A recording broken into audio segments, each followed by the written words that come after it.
I joined the Royal Navy in 1960, and I specialised in microwave warfare. Radar, obviously, which uses microwave, but they don't just teach you radar, they teach you all about microwaves and other uses. So I understood about microwave warfare and how it can damage people, how it can harm people. Microwaves then were used as weapons, as they are today.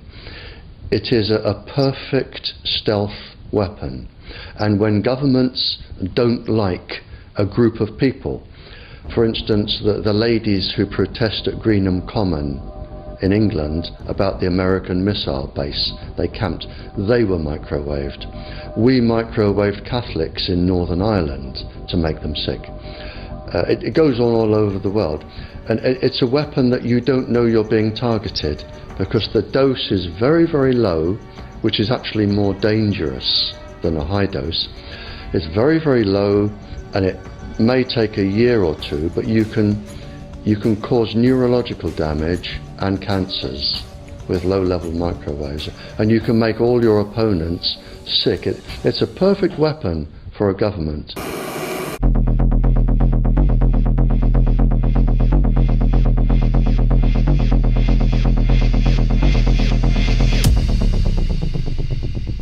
We need to start measuring how much radiation are people being exposed to before we roll out 5G.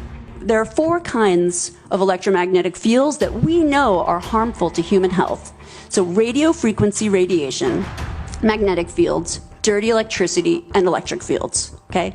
Our exposure, any given person, and all humans are affected by EMFs. What is our exposure in a day? It's not one cell phone. It's cell phones, it's multiple wireless networks, it's smart meters, it's cell towers. It's this sandwich, and it all adds up.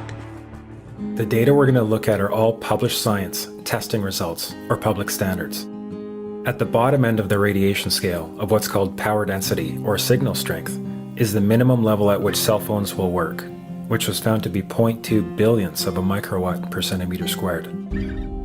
Pine needles were found to age prematurely at 0.000027. At short-term exposures of 0.05, children aged 8 to 17 experienced headache, irritation, concentration difficulties, and behavioral problems. 0.1 is the biobiology or building biology guideline for extreme concern. 1.0 produced sperm DNA fragmentation and a decrease in sperm viability in vitro. Also at 1.0, the science shows the following bodily effects can occur: headaches, dizziness, fatigue, insomnia, chest pain, difficulty breathing, and indigestion. 2.5 saw altered calcium metabolism in heart muscle cells. 4.0, changes in the hippocampus affecting brain memory and learning. And at 6.0, DNA damage in cells. So, where are smart meters on this list? Electrical Power Institute in December 2010 measured a single Itron smart meter with pulses up to 7.93 microwatts per centimeter squared. Our own testing indicated approximately 8.0 with 1 meter. These tests are at a close distance, approximately 1 foot away from the meter, but an infant's crib could be just as close on the other side of the wall where the meter or bank of meters are installed. Even though there are all these known health effects at levels far lower, Switzerland, Liechtenstein, and Luxembourg see fit to set the standard at 9.5. And China, Poland, and Russia, 10.0. This is the same level at which behavior has been altered, producing reflexes of avoidance following 30-minute exposures. A room of 12 smart meters, very common and even a conservative number in an apartment building, tested at 19.8 microwatts per centimeter squared. This is hundreds of times higher than levels which clearly indicate harmful effects. So how can utilities and governments get away with forcing these devices on everyone? This is how. In Canada and the US and several other civilized countries, the safety limit is set at 600 to 1,000 microwatts per centimeter squared. This so-called safety limit is literally tens of thousands of times higher than levels which are known to damage health according to peer-reviewed published science. With the 5th generation, it's actually a whole new ballgame. It's not using the same technology. They're switching to military-grade millimetre wave technology. And when you look at this technology, I mean, if you go and look at DARPA reports, come and look at some of the patents that the United States military has put out on what they can do with psychological weapons, all sorts of things, crowd control, active denial, anything you can think of, this is what they can do with 5G. So any type of military application you can think of which has an electromagnetic base, they can do with 5G. And they're putting this out blanket across the population. First of all, you have to know that we know that the other EMFs that we're exposed to are already known to be health risks. And basically that 5G, because of the frequency that's going to be used and because of the extraordinarily high pulsation levels that will be used, is a much bigger threat to our health than the things that we already have, which are very substantial threats to our health. We're not just talking about the intensity. We're talking about the frequency and the very high level of pulsations. There's a huge literature which shows that pulsed EMFs that pulse up and down very rapidly, are in most cases much more biologically active than our non-pulsed EMFs. Every single wireless communication device communicates via pulsations, but the industry completely ignores this issue.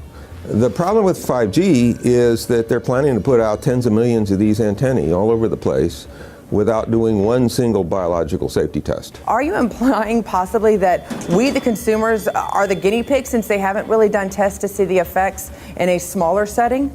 I mean, that's not an implication, it's a statement. We are, yes. 5G, first and foremost, is densification. So it's significantly more transmitters in close proximity to a human. And it is also a sophisticated, illegal, unlawful transmitter. What I mean by that is it is a high-gain dielectric lens antenna, and what that allows 5G transmitters to do is to 3D map its environment in your home.